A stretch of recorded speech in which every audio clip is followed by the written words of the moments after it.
Just a short video here. My 21-year-old nephew finally moved out of the house earlier this week. And, well, did I say finally? Anyway, I was going through the old room after he moved out, and I found these old sculptures that my brother made back in the late 90s, early 2000s. This Darth Maul, he picked up some Super Sculpey in 1999 and just started, or 1998, and just started making stuff. And within a year, he made this Darth Maul, like late 1999. And unfortunately, it hasn't been very well taken care of. These were on display in his son's, my nephew's rooms for the last several years, and they did not do a good job of being caretakers of this. These are like one of a kind works of art. It's not something you can easily replace at all. But you can see the dust. They're not very clean. And we live in a desert, so stuff gets dusty. That's not a huge deal. But you can see also the horn has been broken off. And but yeah, for the most part, it's not in too terrible a shape. But a new horn will probably have to be sculpted from scratch and glued onto there.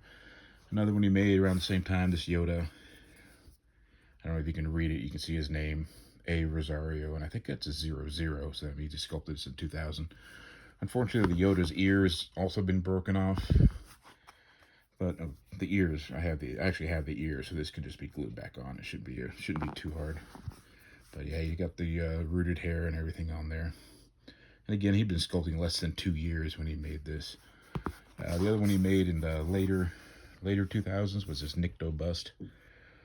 And I guess my nephew told me this one kind of fell off a shelf because you can see some of the horns on his face have broken off, and he has this big chunk taken out of his eye or his brow.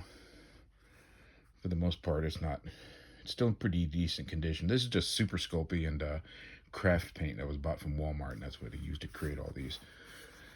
Something on, I don't know, it probably looks like paint from something else on the back. And it looks like it can be scratched off fairly easily. So I don't know, maybe a good cleaning and most of that will come off. But yeah, I think he made this around 2003, 2004, I believe.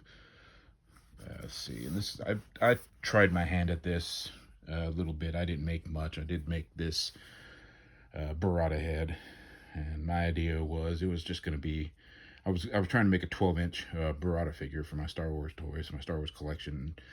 I just sculpted this way too big, and it just looked goofy sitting on a basic 12-inch body. So I just kind of abandoned the idea. And I think this is probably, I don't think I've ever attempted to really sculpt anything after this, but yeah, that's pretty much it. Kind of wish these were kept in better shape, and a little bummed out by the condition I found them in. But anyway, all right.